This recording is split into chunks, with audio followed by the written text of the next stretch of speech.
Hello everyone. BEd की इस video lecture series में आप सबका स्वागत है। आज का हमारा टॉपिक है Kohlberg's theory of moral development. Kohlberg's के नैतिक विकास का सिद्धांत। सबसे पहले हम कुछ की टर्म्स देखेंगे जैसे morality, moral reasoning, moral dilemma. Morality क्या होती है? मोरालिटी आपको बताती है कि सही क्या है और गलत क्या है। सर्टेन वैल्यूज, नॉर्म्स, ठीक है, रूल्स जो कि आप में इंस्टिल करती है और आप सही या गलत का डिसीजन अपनी कॉन्शियसनेस के बेसिस पे लेते हैं। आपकी चेतना, कॉन्शियसनेस का मतलब होता है चेतना, आपकी चेतना किस प्रकार की है उसी के बेसिस पे आप अपने मोरल डिसीजंस लेते हैं। सेकंड टर्म है मोरल रीजनिंग।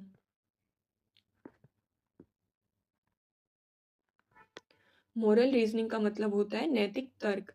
सही और गलत के बीच में होता है it depends on moral reasoning. आपकी जो नैतिक तर्क है ना वो कैसा है, उसी के बेसिस पे आप किसी भी चीज़ को सही या गलत समझेंगे, ठीक है, और उसी के बेसिस पे आप अपने डिसीजंस लेंगे, ठीक है। जो कोलबर्ग्स थे वो जीन पियाजे की थ्योरी ऑफ मोरल डेवलपमेंट से कहीं ना कहीं इंस्पायर्ड थे, इसीलिए उन्होंने अपनी थ्योरी निकाली, Kohlberg's theory of moral development, ठीक है। नेक्स्ट टर्म है मोरल डिलेमा, नैतिक द्विधा। जैसे जब आपके पास में सही या गलत में से चूज करने का ऑप्शन हो तो आप बहुत जल्दी सही, तो आपको ऐसी कोई दुविधा नहीं आती कि कौन सा चूज करें। लेकिन जब आपको दो सही चीजों में से चूज करना पड़े तो आप में एक नैतिक द्विधा आ जाती है कि कौन सा चूज करें, ठीक है। लोगों की मोरल डेवलपमेंट को एनालाइज करने के लिए कोलबर्ग ने उनको जैसे नैतिक द्विधा वाली सिचुएशंस दी, उनको हाइपोथेटिकल, उनको इमेजिनरी सिचुएशंस दी और फिर उसके बेसिस पे क्वेश्चंस किए और डिफरेंट ग्रुप को एनालाइज किया कि भाई उनमें किस लेवल की मोरल डेवलपमेंट है, ठीक है। अब उन कोलबर्ग्स ने वैसे तो बहुत सारे डिलेमास दिए हैं, बहुत सारे दुविधाएं, सिचुएशंस दी हैं, लेकिन उसमें से एक सबसे फेमस है हाइंस डिलेमा, ठीक है। हाइंस डिलेमा, अब आप सोच रहे होगे कि हाइंस डिलेमा है क्या। उनकी इस इमेजिनरी जो स्टोरी है ना, डिलेमा की एक सिचुएशन है, उसमें उन्होंने बताया कि हाइंस नाम का एक बहुत ही पुअर या हम्बल बैकग्राउंड से एक व्यक्ति था, ठीक है। उनकी वाइफ को एक कंटेजियस डिजीज हो रखा है, एक जानलेवा बीमारी थी जिसका ड्रग या जिसकी दवाई उसको आसपास नहीं मिल रही थी, लेकिन एक केमिस्ट शॉप पे, एक मेडिकल की दुकान पे वो दवाई मिल रही थी। लेकिन जो केमिस्ट पर्सन था वो उस दवाई को बहुत ही ओवर प्राइस करके उसको, उसके दाम को 10-20 गुना ज़्यादा करके बता रहा था। इस वजह से जो हाइंस था उसके पास इतने रुपए तो थे नहीं कि वो खरीद ले उस दवाई को, वो चुरा लेता है और अपनी वाइफ की जान बचा लेता है, ठीक है। इस सिचुएशन को कोलबर्ग ने डिफरेंट एज ग्रुप के लोगों को बताया और उनसे क्वेश्चंस किए कि क्या हाइंस को दवाई चुरानी चाहिए थी या नहीं चुरानी चाहिए थी, ठीक है। दूसरा क्वेश्चन था कि हाइंस को दवाई चुरा लेनी चाहिए थी लेकिन खुद को जेल करवा लेनी चाहिए थी क्योंकि उसने चोरी की है, ठीक है। तीसरा क्वेश्चन था कि हाइंस को दवाई भी चुरा लेनी चाहिए थी और खुद को जेल भी नहीं करवानी चाहिए थी, ठीक है। अब डिफरेंट एज ग्रुप के बच्चों ने उसके क्या कुछ आंसर्स दिए, उस बेसिस पे जो कोलबर्ग्स थे उन्होंने मोरल डेवलपमेंट की 3 तो लेवल्स बताए थे, ठीक है, और 6 स्टेजेस बताई थी। अब चलिए देखते हैं कौन कौन से 3 तो लेवल थे और 6 स्टेजेस थे। याद रखना 3 लेवल है और 6 स्टेजेस है, ठीक है। पहला जो लेवल था वो प्री कन्वेंशनल था, ठीक है। दूसरा, अब जो प्री कन्वेंशनल लेवल है इसमें 2 स्टेजेस थी, एक तो अवॉइडिंग और पनिशमेंट, ठीक है। तो दूसरी जो स्टेज है वो सेल्फ इंटरेस्ट की स्टेज है। सेकंड लेवल है कन्वेंशनल, इसमें भी 2 स्टेजेस थी, good good girl good boy attitude, law and order morality, ठीक है। और थर्ड जो लेवल है वो पोस्ट कन्वेंशनल है, इसमें भी 2 स्टेजेस है, एक तो सोशल कॉन्ट्रैक्ट एंड सिक्स्थ है प्रिंसिपल्स, ठीक है। अब इसको वन बाय वन करके समझते हैं कि इन स्टेजेस में क्या कुछ है, ठीक है। पहली वो है प्री कन्वेंशनल लेवल, पूर्व परंपरागत स्तर, ठीक है। इसमें बच्चे में मोरालिटी या जो नैतिक स्तर होता है ना वो बहुत ही लो होता है, ठीक है। मोरालिटी लो लेवल की होती है, ठीक है। इसको डिस्ट्रीब्यूटिव रियलिज्म की स्टेज भी बोलते हैं।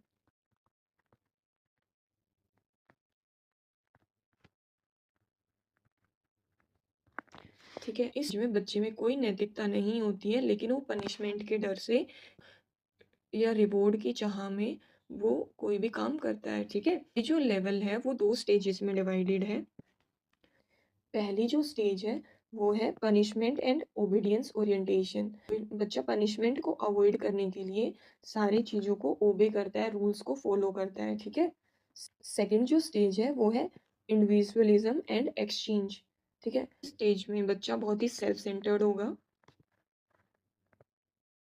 बच्चे का बिहेवियर ऐसा होगा कि my attitude will always be based on how you treat me, कि आप मुझे कैसा ट्रीट कर रहे हैं उस वे में ही मैं बिहेव करूँगा, ठीक है। बच्चा ऐसा सोच के चलता है। और बच्चा बहुत ही सेल्फिश होता है, उसको ऐसा होता है कि वो कोई भी काम तभी करेगा जब उसको उसमें अपना कुछ फ़ायदा दिख रहा हो। एक एग्जांपल से समझते हैं, इससे आप सब रिलेट कर पाएँगे। जैसे मम्मी कुछ भी सब्ज़ी लाने के लिए भेज देती थी या कोई भी सामान लाने के लिए भेज देती थी, तो हम सबका बिहेवियर ऐसा रहता था कि भई अगर उसमें से कुछ रुपए बचेंगे तो हम अपने लिए टॉफ़ी या चॉकलेट लेंगे, ठीक है? इस स्टेज में बच्चा अपना कुछ ना कुछ फ़ायदा देखता है तभी कोई काम करता है, ओके? इसमें बच्चे की एज होगी 3 टू 7 इयर्स, ठीक है? नेक्स्ट लेवल देखते हैं, कन्वेंशनल लेवल, परंपरागत स्तर। इसमें जो बच्चे की एज होगी वो 8 टू 13 ईयर्स होगी, ठीक है। इस लेवल में बच्चा अपने काम के लिए सोशल अप्रूवल चाहेगा। बच्चा वही काम करेगा जिससे उसको सोसाइटी में वाहवाही मिले, और बच्चा लॉ एंड ऑर्डर्स को भी समझने लग जाएगा और उनको फॉलो भी करेगा, ठीक है। अब ये भी दो स्टेजेस में डिवाइडेड है। स्टेज नंबर 3 में क्या है कि बच्चा गुड बॉय और गुड गर्ल ओरिएंटेशन रखेगा, जैसे कि अच्छा लड़का या अच्छा लड़की बनने के सारे प्रयास करेगा। फॉर एग्जाम्पल कि अच्छे स्कोर करना, जैसे ए प्लस लाना, ठीक है। अपने से बड़ों को ग्रीट करना, उनको मतलब नमस्कार करना, ठीक है। उनकी रिस्पेक्ट करना, अच्छी मैनर सीखना। बच्चा वो सब काम करेगा जिससे उसको सोसाइटी में बहुत प्यार प्रेम से रखा जाए, ठीक है। फोर्थ स्टेज है लॉ एंड ऑर्डर ओरिएंटेशन। इस स्टेज में बच्चे को ये समझ में आ जाएगा कि जो लॉ एंड ऑर्डर्स है वो हमारी ही भलाई के लिए है, जनहित के कल्याण के लिए ही है। इसलिए बच्चा लॉ एंड ऑर्डर्स को फॉलो करेगा, ठीक है। नेक्स्ट लेवल है पोस्ट पोस्ट कन्वेंशनल लेवल, उत्तर परंपरागत स्तर। इसमें बहुत ही कम लोग पहुंच पाते हैं, अराउंड 10 to 15% लोग ही इस लेवल तक पहुंच पाते हैं। इस लेवल तक बहुत ही कम लोगों की मोरल डेवलपमेंट, नैतिक विकास हो पाता है, ठीक है। ये जो लेवल है इसमें रूल्स एंड रेगुलेशन से बहुत ऊपर की बातें करते हैं, जैसे कि यूनिवर्सल प्रिंसिपल, ठीक है, ह्यूमन राइट्स हो गए, ठीक है, जस्टिस की बातें करेंगे, ओके। ये भी दो स्टेजेस में डिवाइडेड है। स्टेज नंबर 5, इसमें क्या होगा, सोशल कॉन्ट्रैक्ट ओरिएंटेशन। इस स्टेज में क्या होगा कि लोगों को ये समझ में तो आएगा कि भाई लॉ एंड ऑर्डर्स उनके भलाई के लिए ही है, लेकिन कभी-कभी ऐसा होता है कि जैसे एक ग्रुप के लोगों को वो लॉ एंड ऑर्डर्स बेनिफिट नहीं कर रहे हो, उनको हार्म कर रहे हो, या इंडिविजुअल के लिए वो लॉ एंड ऑर्डर्स अच्छे नहीं हो, ठीक है। तो इस केस में क्या करेंगे, लोग प्रोटेस्ट करेंगे। फॉर एग्जांपल जैसे मान लो करप्शन के अगेंस्ट में प्रोटेस्ट करेंगे, या फिर नेचर को सेव करने के लिए, क्लाइमेट, जैसे क्लाइमेट चेंज हो रहा है बहुत रैपिडली, तो उसके अगेंस्ट में मिटिगेशन के लिए प्रोटेस्ट करेंगे, ठीक है।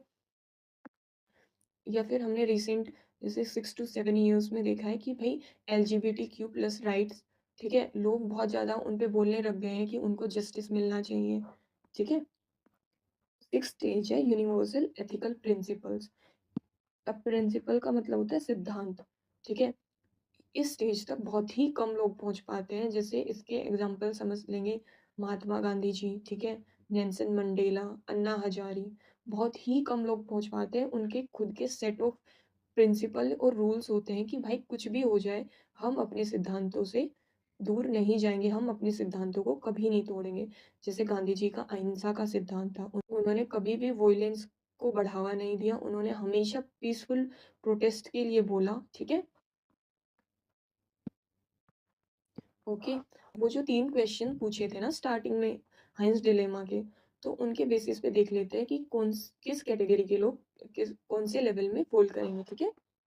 अब जैसे जो लोग बोलेंगे कि भाई नहीं, रूल्स रूल्स होते हैं, हमें रूल्स को किसी भी वे में ब्रेक नहीं करना चाहिए, वो पहले लेवल में लाई करेंगे, ठीक है? प्री कन्वेंशनल लेवल होगा उनका। जो लोग बोलेंगे कि भाई अ, उसको हाइंस को दवाई चुरा लेनी चाहिए थी और उसको जेल भी नहीं जाना चाहिए था, वो कन्वेंशनल लेवल में आएंगे, ठीक है? और जो लोग बोलेंगे कि भाई किसी की जान पे ही बन गई, ह्यूमैनिटी फर्स्ट है, तो उसको दवाई चुरा लेनी चाहिए थी और उसको अपने आप को सजा भी दिलवानी चाहिए थी चोरी की, उसे जेल में जाना चाहिए था, वो लोग आएंगे पोस्ट कन्वेंशनल लेवल में, ठीक है? अब इस थ्योरी के कुछ क्रिटिसिज्म्स देख लेते हैं। कोलबर्ग्स की स्टूडेंट थी कैरोल गिलिगन, उन्होंने कोलबर्ग्स को क्रिटिसाइज करते हुए बोला कि जो उनका सैंपल साइज था उसमें मेल ओरिएंटेड सैंपल साइज था, उन्होंने फीमेल को कंसिडर नहीं किया। मेल जो होते हैं वो रूल एंड रेगुलेशंस को ज़्यादा फॉलो करते हैं और विमेन कहीं ना कहीं इमोशनल होती हैं, तो उनका जो ये जनरलाइज करना कि भाई ये स्टेजेस होंगी, ये सब स्टेजेस होंगी, वो कहीं ना कहीं पूरी रूप से सही नहीं है, ठीक है? सेकेंड है कल्चरल बायसनेस, टर्म है एंड्रोसेंट्रिक, इसका मतलब होता है, एंड्रो का मतलब वो मेल सेंट्रिक, ठीक है? और उन्होंने जो सैंपल साइज था ना उनका, उसमें वाइट बॉयज थे या वाइट मेल्स ही थे, इसीलिए उनकी जो थ्योरी है वो वेस्टर्न कल्चर पे कहीं ना कहीं अप्लाई हो सकती है, लेकिन सब सोसाइटीज पे अप्लाई नहीं कर सकते, ठीक है? नेक्स्ट है रीजनिंग वर्सेस एक्शन, ठीक है? कोलबर्ग ने लोगों की मोरल रीजनिंग पे ज़्यादा फोकस किया, उनके थिंकिंग पे ज़्यादा फोकस किया, ना कि वो रियल में कैसा बिहेव कर रहे हैं उस पे ज़्यादा फोकस किया, ठीक है? स्टेजेस नॉट यूनिवर्सल, जो ये स्टेजेस दी है ना कोलबर्ग्स ने, ये यूनिवर्सल नहीं है। बहुत सारे लोग तो लास्ट लेवल पे पहुंच ही नहीं पाते हैं, जैसे कि हमने ऊपर देखा कि लास्ट लेवल तक तो 10 to 15% लोग ही पहुंच पाते हैं, तो इसलिए ये स्टेजेस यूनिवर्सल नहीं है। इसको आप कैसे कंक्लूड करके आएंगे कि जो कोलबर्ग्स की थ्योरी है ना मोरल डेवलपमेंट की, वो एक ग्रेजुअल प्रोसेस है, ठीक है? लोग अपने सेल्फ इंटरेस्ट से मूव करते हैं gradually ethical principle, ethical values की साइड, ठीक है? Thanks for your valuable time. और यार प्लीज़ आप लोग सपोर्ट कीजिए, चैनल को सब्सक्राइब करिए, लाइक करिए, शेयर विथ योर फ्रेंड्स, यही हमारे लिए मोटिवेशन है ताकि हम आपके लिए और वीडियोस लेके आ सके, ठीक है? Thank you.